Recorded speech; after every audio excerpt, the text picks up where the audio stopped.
Hello, welcome to school Rupam. আজ তোমাদের একাদশ শ্রেণী আমাদের চারপাশের পরিবেশ উদ্ভিদ এই অধ্যায় থেকে 40টি গুরুত্বপূর্ণ ছোট প্রশ্ন এই ভিডিওতে আলোচনা করব। তো চলো ভিডিওটি শুরু করি। প্রথম প্রশ্ন, ফুল ফোটার পর বাঁশ গাছের মৃত্যু হয় কেন? ফুল ফোটার সময় বাঁশ গাছ তার দেহের সমস্ত শক্তি ফুল ফোটানোর কাজে ব্যবহার করে এবং ফুল ফোটার পরে জীবন শক্তি অবশিষ্ট থাকে না, এই জন্য বাঁশ গাছের মৃত্যু হয়। প্রশ্নটি তোমাদের পাঠ্য বইয়ের 280 পাতায় পাবে এবং প্রতিটি প্রশ্নের যেগুলি পাঠ্য বইয়ের থেকে নেওয়া হয়েছে সেগুলির পাশে পৃষ্ঠা নাম্বার লিখে আছে, তোমরা মিলিয়ে নিতে পারো। পরের প্রশ্ন, ভারতের রেড পান্ডাদের অন্যতম প্রধান খাদ্য কি? তো ভারতের রেড পান্ডাদের অন্যতম প্রধান খাদ্য হলো বাঁশের নরম কাণ্ড, গোড়া, পাতা। বাঁশের কোন অংশ মানুষের খাদ্য ও পানীয় হিসাবে ব্যবহৃত হয়? বাঁশের গোড়া থেকে বের হওয়া নতুন কচি কাণ্ড। পরের প্রশ্ন, কোন কোন দেশের মানুষ বাঁশের গোড়ায় জন্মানো পোকার লার্ভাদের খাদ্যরূপে গ্রহণ করে? লাওস, থাইল্যান্ড ও চীনের উনান প্রদেশের ইত্যাদি দেশের মানুষের এই খাবার খেয়ে থাকে। পরের প্রশ্ন, রান্নার কাজে কিভাবে পাত্র হিসেবে বাঁশ ব্যবহার করা হয়, উদাহরণ দাও। দক্ষিণ পূর্ব এশিয়ার নানা জায়গায় স্যুপকে গরম করা ও ভাত রান্নার কাজে বাঁশের ফাঁপা কাণ্ডকে ব্যবহার করা হয়। পরের প্রশ্ন, বাম্বু ফ্যাব্রিক কি কাজে ব্যবহৃত করা হয়? বাঁশের তন্তু থেকে তৈরি বাম্বু ফ্যাব্রিককে জামা কাপড় তৈরির কাজে ব্যবহৃত করা হয়। পরের প্রশ্ন, একটি কচুরিপানা উদ্ভিদে বছরে কতগুলি বীজ তৈরি হয়? তো বছরে প্রায় 1000-এর বেশি বীজ তৈরি হয়। কচুরিপানা কত বছর বেঁচে থাকে? প্রায় 24 বছর কচুরিপানা বেঁচে থাকে।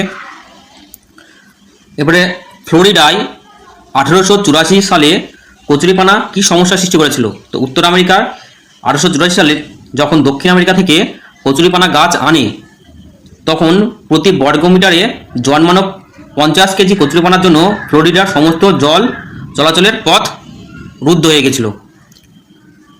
কোন মশা কচুরিপানার জলে বংশবৃদ্ধি করে? সঠিক উত্তরটা হবে এডিস মশা। কচুরিপানার কাণ্ডকে এমব্রয়ডারির কাজে ব্যবহার করে কোন দেশের মানুষ? ফিলিপিন্স, থাইল্যান্ড ও ভিয়েতনামের মানুষ। শাল কি ধরনের উদ্ভিদ? শাল একটি বহুবর্ষজীবী কাষ্ঠল দ্বিবীজপত্রী বৃক্ষজাতীয় উদ্ভিদ। শাল গাছ পরিণত হতে কত বছর লাগে? তো শাল গাছ পরিণত হতে 25 থেকে 30 বছর সময় লাগে। শাল বীজ থেকে নিষ্কাশিত তেল কি কি কাজে ব্যবহৃত হয়? শাল বীজ থেকে নিষ্কাশিত তেল প্রদীপ জ্বালাতে, রান্নার কাজে ও চকলেট প্রস্তুত করতে ব্যবহৃত হয়। একটি উদ্ভিদের নাম লেখো যার ঠেস মূল থাকে। সুন্দরী। সুন্দরী গাছের পাতা কেমন হয়? সুন্দরী গাছের পাতার উপরের দিকে সবুজ চকচকে এবং নিচের দিকে হালকা সবুজ রঙের হয়। পরের প্রশ্ন, সুন্দরী গাছের ফল দেখতে কেমন? তো সুন্দরী গাছের ফল দেখতে খয়েরি রঙের ডিমের মতো একটু লম্বাটে, এতে একটি বীজ থাকে। মশলা কি? রান্নার সময় আমাদের চিরপরিচিত নানা রকম শাকসবজি, মাছ মাংসের নিত্য নতুন স্বাদ ও তার গন্ধ সংযুক্তকারী যেসব উদ্ভিদজাত উপাদান মেশানো হয় তাদেরকে মশলা বলা হয়। ভারতীয় মশলা, সুগন্ধি ও সূক্ষ্ম কাপড় জাহাজে করে কোথায় কোথায় যেত? মেসোপটেমিয়া, অ্যারাবিয়া আর মিশরে। মধ্যযুগে 1 পাউন্ড আদার দাম কত ছিল? একটি ভেড়ার দামের সমান।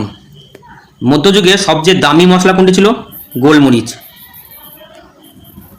লবঙ্গতে কোন রাসায়নিক পদার্থের উপস্থিতি লক্ষ্য করা যায়? ইউজিনল নামক এক ধরনের ব্যাকটেরিয়ানাশক পদার্থকে লক্ষ্য করা যায়। গোলমরিচ কি ধরনের উদ্ভিদ? বহুবর্ষজীবী লতাজাতীয় উদ্ভিদ। গোলমরিচের তীক্ষ্ণ স্বাদের জন্য দায়ী কে? পিপেরাইন দায়ী। কোন জাতীয় খাদ্য সংরক্ষণে গোলমরিচ ব্যবহৃত হয়? মাংস ও অন্যান্য খাবার তাড়াতাড়ি নষ্ট হয়ে যায় তাকে সংরক্ষণ করার জন্য এই গোলমরিচ ব্যবহার করা হয়। দারচিনি কি প্রকৃতির উদ্ভিদ? চিরহরিত উদ্ভিদ। দারচিনি কি? দারচিনি নামক চিরহরিত উদ্ভিদের কাণ্ডের ছাল ভিতরের স্তর শুকিয়ে তৈরি এক ধরনের মশলা, যা হলো দারচিনি বা দারুচিনি। দারচিনি গাছের থেকে প্রাপ্ত কোন উপাদান বাতের চিকিৎসায় ব্যবহার করা হয়? তো উদ্বায়ী তেল। এলাচ কি জাতীয় উদ্ভিদ? বহুবর্ষজীবী বিরুৎ জাতীয় উদ্ভিদ। এলাচ ব্যবহার করা হয় এমন একটা মিষ্টি খাবারের নাম লেখো। পায়েসে এলাচ ব্যবহার করা হয়। আদা কি জাতীয় উদ্ভিদ? আদা বহুবর্ষজীবী বিরুৎজাতীয় উদ্ভিদ। আদার কাণ্ডের প্রকৃতি কিরূপ? গ্রন্থিকাণ্ড, অর্থাৎ আদা একটি গ্রন্থিকাণ্ড। রসুন কিভাবে হজমে সাহায্য করে? রসুন পাকস্থলীকে উদ্দীপ্ত করে খাবার হজম করতে সাহায্য করে।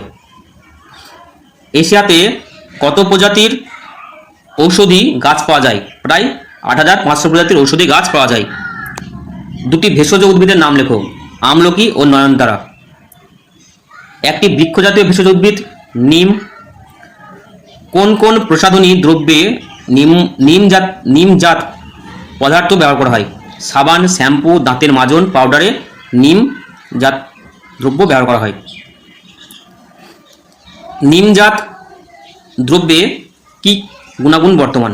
তো নিমজাত দ্রব্যে ব্যাকটেরিয়া, ছত্রাক, পরজীবী, কৃমি প্রতিরোধী গুণ বর্তমান। বেল কি প্রকৃতির উদ্ভিদ? বেল একটি মাঝারি আকারের পর্ণমোচী উদ্ভিদ। বেল গাছের কোন অংশের অ্যান্টিবায়োটিকের ক্ষমতা রয়েছে? তো বেল গাছের পাতা, ফল, মূলে অ্যান্টিবায়োটিকের ক্ষমতা রয়েছে। বেল গাছের মূলে ছালের ব্যবহার লেখো। তো ছত্তিশগড়ের বস্তার অঞ্চলের আদিবাসীদের মধ্যে জ্বর হলে এই বেল গাছের মূলের ছাল থেকে ওষুধ তৈরি করে তারা খাওয়াতো।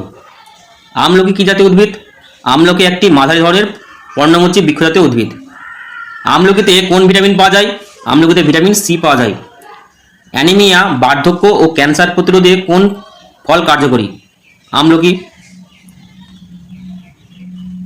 ত্রিফলায় কি কি থাকে? ত্রিফলা থাকে সমার, আমলকি, হরিতকি ও বহেরা বীজ। নয়নতারার কোন উপক্ষার মস্তিষ্কের রক্ত সঞ্চালনের বাধা দূর করে? রোবেনসিন নামক উপক্ষার মস্তিষ্কের রক্ত সঞ্চালনের বাধা দূর করে। ভ্রিনকিস্টিন উপক্ষার কোন উদ্ভিদে পাওয়া যায়? নয়নতারা উদ্ভিদে পাওয়া যায়। নয়নতারা কোন রোগ নিরাময়ে সাহায্য করে? ব্লাড ক্যান্সার হলে পরে তা নিরাময়ে সাহায্য করে নয়নতারা। পুদিনা কি জাতীয় উদ্ভিদ? পুদিনা এক প্রকারের বহুবর্ষজীবী বিরুৎজাতীয় উদ্ভিদ। ঘৃতকুমারী কি জাতীয় উদ্ভিদ? ঘৃতকুমারী হলো বহুবর্ষজীবী বিরুৎজাতীয় উদ্ভিদ। এবারে ছক আকারে দেওয়া রয়েছে এখানে যে বিভিন্ন মশলা কোন কোন অংশ থেকে পাওয়া যায়, অর্থাৎ বিভিন্ন মশলা উদ্ভিদের কোন কোন অংশ থেকে পাওয়া যায়। যেমন মশলার নাম দেওয়া আছে আর উদ্ভিদের অংশ। প্রথমে হলুদ গ্রন্থিকাণ্ড থেকে পাওয়া যায়, পেঁয়াজ কন্দ থেকে পাওয়া যায়, তেজপাতা পাতা থেকে পাওয়া যায়, লঙ্কা উদ্ভিদের অংশ অর্থাৎ ফল, ধনে বীজ থেকে, গোলমরিচ ফল থেকে, আদা গ্রন্থিকাণ্ড, সর্ষে বীজ থেকে, রসুন কন্দ থেকে, এলাচ ফল থেকে, লবঙ্গ মুকুল থেকে, দারুচিনি গাছের ছাল থেকে। ছিল আজকের ভিডিওর বিষয়বস্তু। তোমাদের একাদশ অধ্যায়ের গুরুত্বপূর্ণ কয়েকটি এসএকিউ প্রশ্ন বা শর্ট প্রশ্ন। আজকের ভিডিওটি এখানে শেষ করছি। ধন্যবাদ।